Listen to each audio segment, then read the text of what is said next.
resumption of consideration of Senate Bill number 2816 under Committee Report number 317 is now in order. I move to resume the period of interpellation and recognize the sponsor, Senator Aimee R. Marcos, and to interpret our Minority Leader, Senator Aquilino Cocop Mintel. Hearing no objection, the period of interpellation is in order. We recognize the distinguished sponsor of the measure, the Ate ng Bayan, Senator Aimee Solucion Marcos, and to interpellate our Minority Leader, Senator Coco Pimentel. Thank you very much, Mr. President. Thank you, Majority Leader.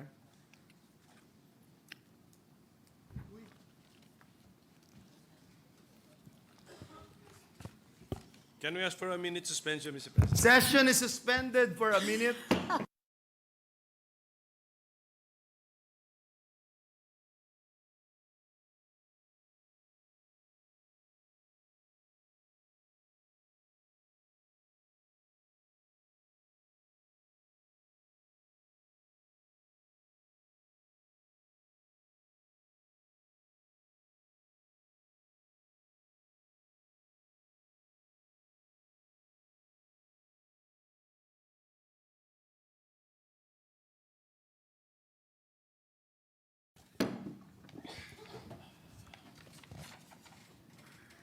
With the permission of our hardworking sponsor, Mr. President, if we can ask some clarificatory questions about this very important measure, Mr. President.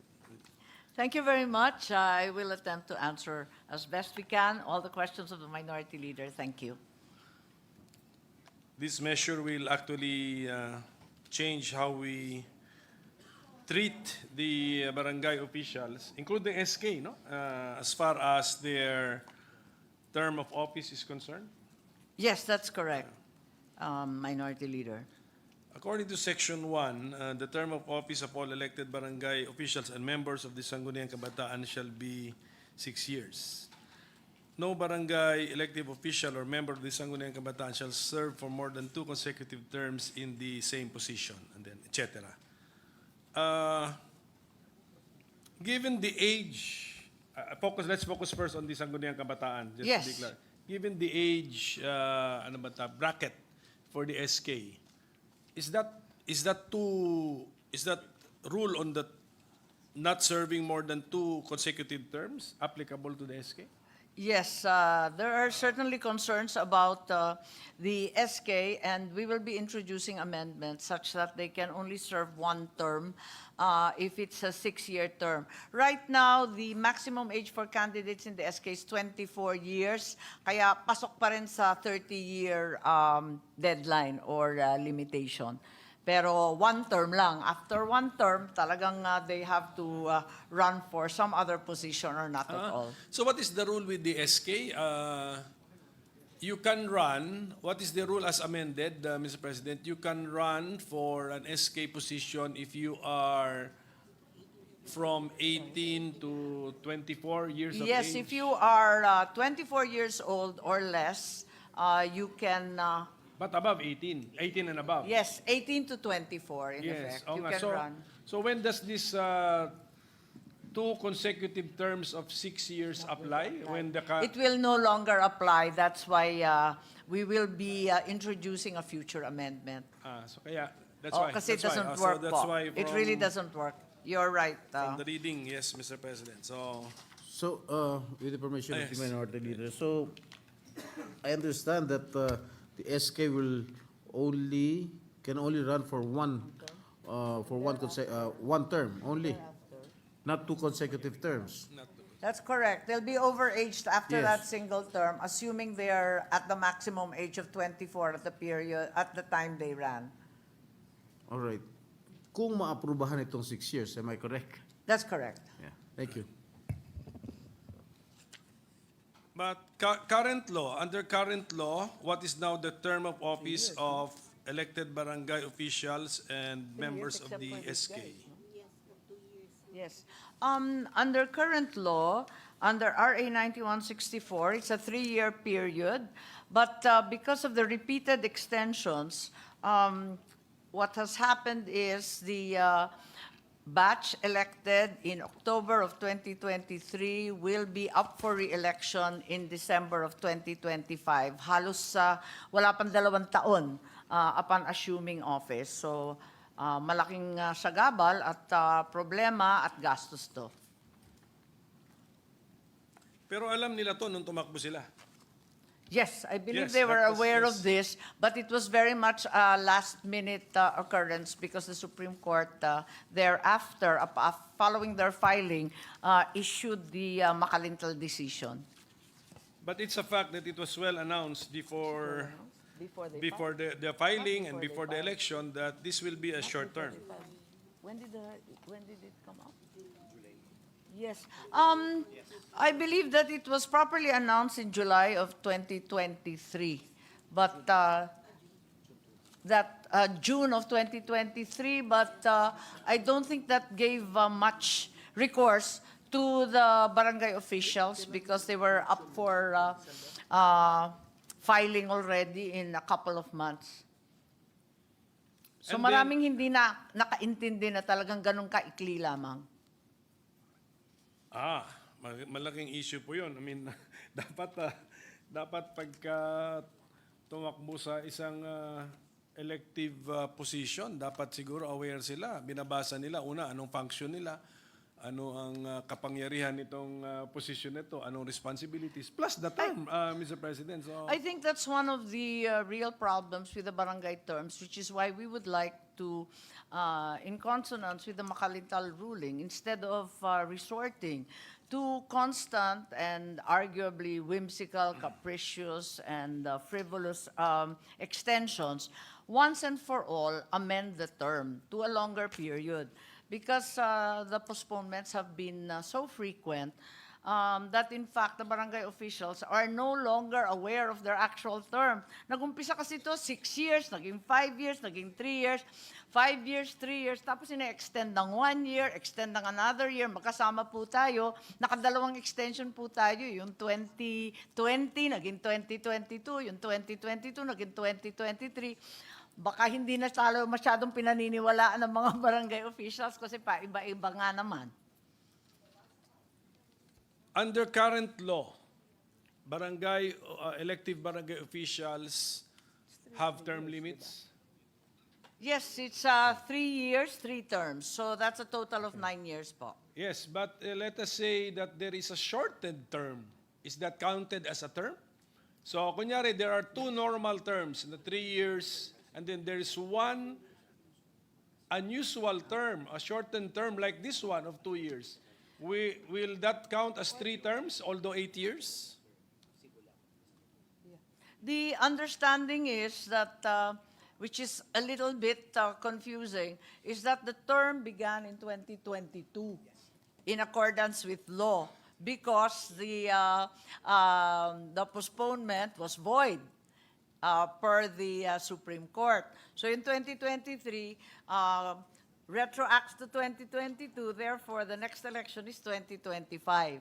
Kaya nagkakagulo-gulo at hindi masyadong Yeah, so- naintindihan eh. So, let us say because of an amendment to the barangay election law, a term of 3 years became 4 years, a term of 3 years became 2 years. That's Those are counted as terms. That's correct. Yes, it may be a 4-year term, but that's a term.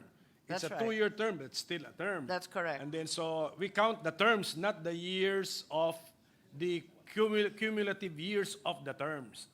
Tama po. Tama That's po. correct, which is another element that adds to the confoundment of the barangay officials. So, the next scheduled, under current law, the next scheduled barangay election is December on 2025. December of 2025 po. any particular date of December It's 20? December 5, I believe, of 2025. It's always December 25, no?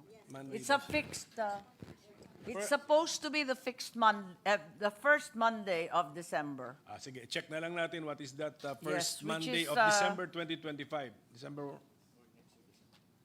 1. For next year, it's December 1. December 1, okay. So in the election for barangay in December 1, 2025, the expectation is that term is how long? 3 years under 3 the years. present Okay, law. So yun po ang mga binabago natin. That's correct. Binabago na natin yung petsa ng eleksyon. Gagawin po nating The idea Second is Monday to make it of- the second Monday of May. May 2029. Yes. Nasa bill po. Kung 2025. Kung mag 6 years tayo, 2029, second Monday of May. Yes, Dahil binabago nga nito, binabago nung natin. panukala, That's oo. correct, that's correct. So, kung maging batas ito, ang eleksyon bali ng mga barangay officials and SK would be second Monday of May na, yun muna, second Monday of May, and then 2029, tapos every 6 years thereafter. Thereafter, that's correct. Okay, so meaning That's to the say, idea. itong mga nahalal nung last barangay elections which was held on October of 2023. October of 2023, with full knowledge that they will be serving only up to December of 2025, they will now hindi natin pwede ko sabihin, they will either be benefited or even be damaged to, with an extended term. Actually, ang iba siguro doon, nung tumakbo, sabi niya, I'm willing to serve lang ako ng 2 years. Bigay ko yung 2 years ng buhay ko, tapos bigla natin gagawing, anong total po niya? 6 Kung- years as recommended. 6 years po. Kasi it will be... Short yata. Will be 5.5 in operation because October's at the end of the year. So in effect, it will be 5.5, which actually is very, very close to the terms actually served since 1982. Yung actual terms have been extended so many times Yes. na pag binilang mo yung average, halos 5 years plus. Okay, then how come I get to read in the briefers that one of the reasons that we are giving for a 6-year term is that the 3 years is such a short term that they cannot implement a medium-term plan, when in reality, they are really serving for 5 years plus. Well, that's precisely the issue because it's been raised each time and it's become the basis for constant postponements. Bawal na yung mga postponement na tama naman yung ating Korte Suprema. So rather than stay with the impracticable and clearly violated more in the breach, talaga namang kinakailangan siguro habaan na once and for all at ibalik dun sa original 6 years or 5 years as the case may be. Dahil postpone tayo ng postpone, nauubos ang panahon at hindi makapagplano ng maigi ang ating mga barangay. Ang isa ko kasing nabasa po na dahilan na binibigay natin is with the longer fixed term, the barangay officials and members of the SK will deepen their understanding of both national and local issues as well as implement their own medium and long-term initiative at the barangay level. Yes. Kaya nga, pero Yes. I would kung in reality nga, nagpa 5 years sila, I don't think they can make that as an excuse that they need an additional 1 year so that they can implement medium to long-term initiatives. Ang ibig bang sabihin, No, what I'm saying yung mga is... nakalipas, Yeah, yung sorry. mga nakalipas na nanilbihan ay hindi sila naka-come up ng medium and long-term initiatives kahit na 5 years, more than 5 years pa silang Ang nakaupo. hirap kasi, ang nangyayari kasi, ako yung nag-umpisa sa barangay. Kaya medyo memorize ko. Kasi nag-umpisa po ako sa Kabataan Barangay, naging SK na, pinagpipilitan ko pa rin na sangguni ang katandaan. Kaya ang puso ko ay nasa barangay, ang politika ko, politika ng barangay. Ang problema, things have changed radically since the local government code was passed in 1991.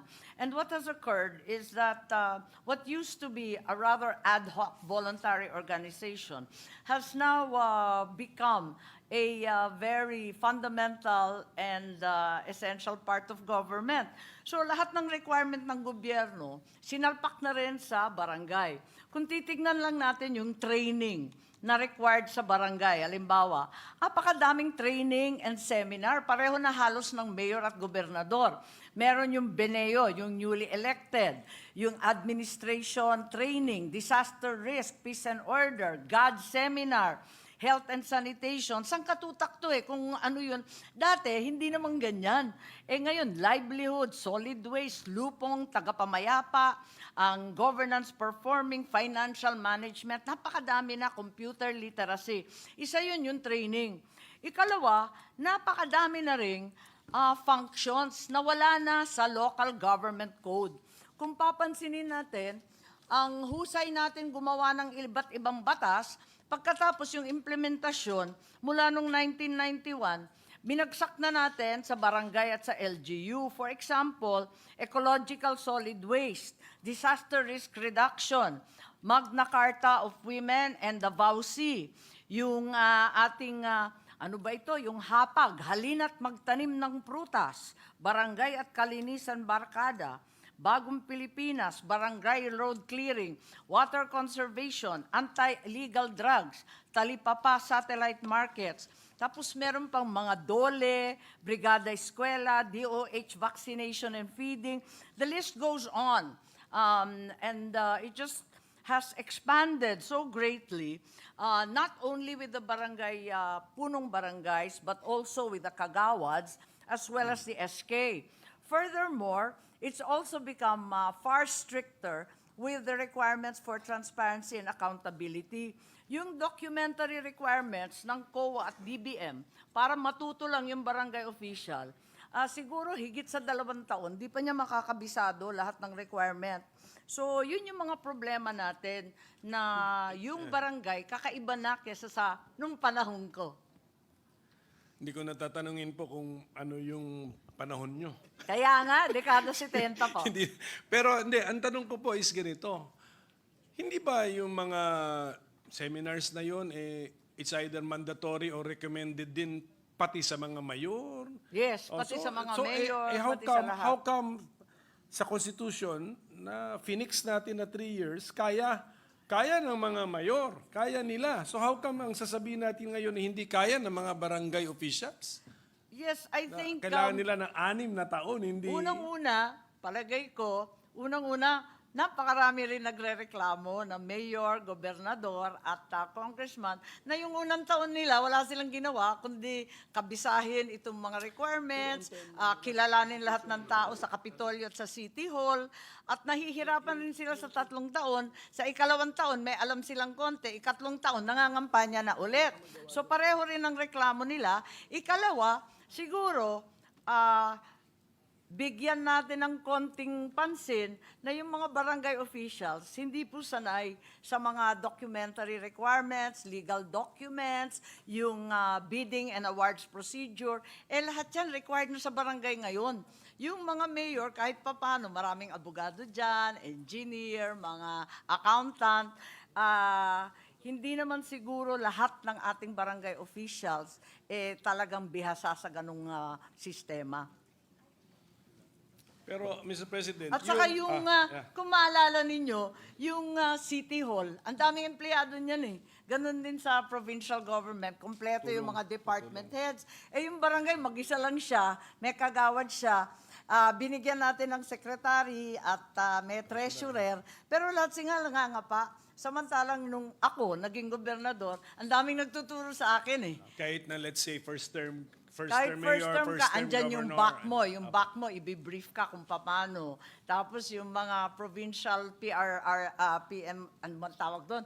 DRRMC, yung disaster risk. Sasabihin lahat ng prepositioning sa'yo. Matututo ka sa